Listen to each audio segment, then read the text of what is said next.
I hear over and over again we've heard from comments on social media, from the donors who were here yesterday, who were talking about the transparency of the organization, is that you do things that nobody else is doing in Washington, which is keeping government officials accountable. Well, and educating people about what the government's up to. The reason our donors or supporters know about what's happening in Washington is because people don't understand we're an educational foundation. Yeah. We send the mail out. We go through social media, and it's one thing to go on and bloviate about the problems here in Washington. It's another thing to have an approach to figure out what's going on, so we can address the problems. Unless you know what the problem is, you really can't address it. And Judicial Watch is focused on the problem of corruption and its endemic nature here in Washington, D.C., and it's caused by this arrogance, secrecy, and contempt for the rule of law by most government agencies and most senior officials, even if they don't understand they're being contemptuous of the rule of law. Just the way they operate is inherently contemptuous. There's something about... it's the attitude. It's power corrupts. Power corrupts. Tell me, because we haven't really addressed this in the last couple of days, so I wanted you to do it. What the latest on, I'm going to put this in quotes, Russian collusion, Mueller's investigation, and what people need to follow. Because as I said, people who are watching this are educated into the details. We've seen Manafort and Gates. I think Manafort's been indicted, Gates is indicted. What is Judicial Watch trying to find? What's not being seen? Well, FISA court, things like that. Well, there are two new indictments issued by Robert Mueller's investigation that have nothing to do with Russia collusion. People should remember that the Mueller investigation was started to investigate collusion potentially between the Russians and the Trump campaign to steal the election.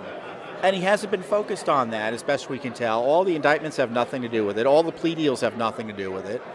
And fundamentally, the Russian collusion scandal is collapsing. At least the liberal version of it is collapsing. The idea that the Trump people were working with the Russians to steal the election, there's no evidence of it.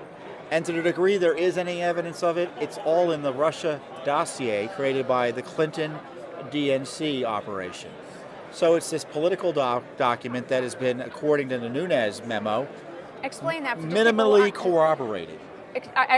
So the dossier... I do think people are getting confused. The dossier was sort of an opposition research, for lack of a better term. Hillary Clinton hired this company, Fusion GPS, to go out and find dirt on Donald Trump. And they came up with this narrative, which is completely false, that the Russians had dirt on Trump, and that Trump people were trying to collaborate with the Russians to steal the election. Right. And there was no corroborating evidence for any of that. And what's really outrageous about it is that they laundered it into the FBI. To me, if you learn that intelligence operatives in Russia are trying to blackmail the incoming president or candidate for president of the United States, the Republican Party, what do? You go and alert him. You protect him. Instead, they use it as a pretext to spy on him. That's a good point. And so you got to wonder why Mueller is still using this dossier. And by using it, you were saying they used it in the FISA court. Well, it's been used in the FISA court repeatedly.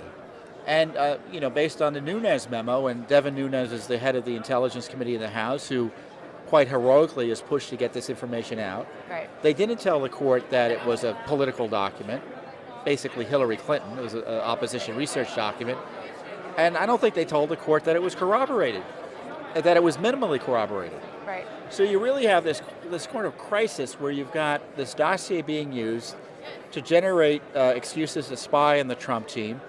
And it's still being used spying on Americans. To spy on Americans improperly. And why we're using these. And it's still being used to justify the investigation of Robert Mueller. And you guys, Judicial Watch has one of your FOIA suits. I think, is it FOIA with FISA court? Is it the same law? To get to see exactly what the FBI used in order to spy on the Trump campaign. We FOIA'd FISA. So that's such a Washington sentence. We should. It's a Freedom of Information Act, FOIA. FISA is Foreign Intelligence Surveillance Act. So, what the question is did FBI have anything when they went to court to ask to spy on the Trump administration? Did they have anything except for this falsified memo from the Hillary Clinton campaign? And that's what you and this I'll ask you because I don't know the answer. FISA courts are secret. I understand that. Has there ever been any time where they've been released their information? Is this a new? I think breaking certain new ground documents here? from FISA court operations have been released subsequently, and the Okay. courts have discretion to release it, and certainly the Justice Department, they can ask that documents be released and material be declassified. Oh, okay. So what we have now is the Nunes memo describing the FISA court process and its evident abuse. The Democrats now want to put a memo out that also defends the FISA court process. Because members of Congress have seen it. Right, more they've than seen, well, one or two members may have seen the underlying FISA material, but it's largely been kept secret from the American people, both from Congress and the American people. So we filed Freedom of Information Act requests. And I've always told the White House that they should take this approach of extreme transparency. They should start declassifying this material, releasing this material, because I tell you, Emily, virtually every FOIA lawsuit we have, and we have nearly 24, well over 24 now, Wow, on right now, Russia still collusion. Wait, On Russia collusion. collusion alone? Yeah. Last time I counted, it was 26. So, And also, to be clear, on Russia collusion that nobody really thinks happened. This is the, right, what's- we're asking for the unmaskings, we're asking for Yes. the targeting of Flynn, we're asking for the FISA court documents, we're asking about the DNC hacks, we're doing all sorts, pretty much everything you would think to ask about, we've asked about. And Congress, by the way, is not doing these things. Well, and they're getting the Stonewall too, to the degree Right. they're even asking. Right. And at least we're in court. You're in court and they're not, But right. what's surprising is we're getting the Stonewall from agencies run by Trump appointees. So the Huh. Justice Department, the FBI, call it deep state, whatever you will, Yeah. is defending the operation that is so illicit, targeting Donald Trump, and the abuses of power during the Obama administration that frankly may still be continuing into the Trump administration, where Trump is being targeted inappropriately by law enforcement based on a Hillary Clinton campaign document It's a created in collaboration with Russian intelligence. It's unbelievable. So all the noise you hear about indictments, or even those Russia indictments, which had nothing to do with the price of tea in China, it's in terms of Russia collusion. You're talking about Manafort and Gates. Well, I'm right? talking about the Russian indictments from the 12, 10 right. days ago now, Yeah. of these Russians Actual who are Russians, yeah. typing out Facebook posts. That had nothing to do with collusion. So I think it's important that this is why Judicial Watch has taken such a strong lead here.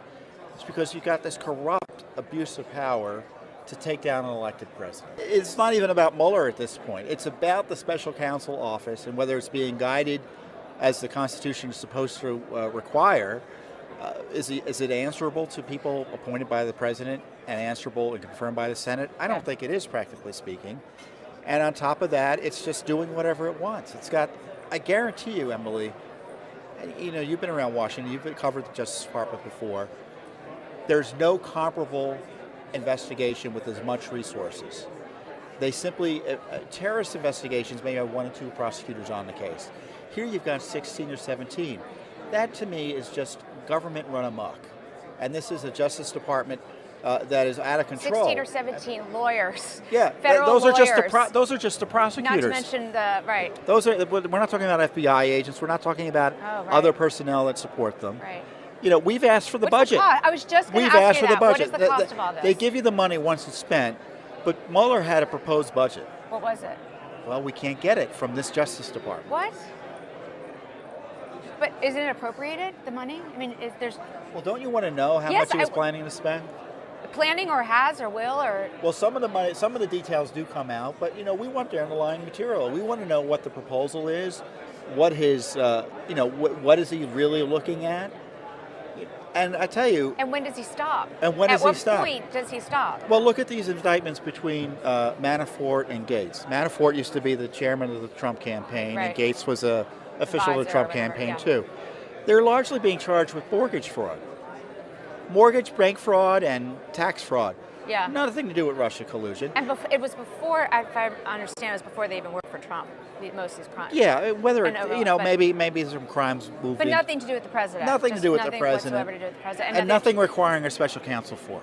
Yeah, this can be through regular courts.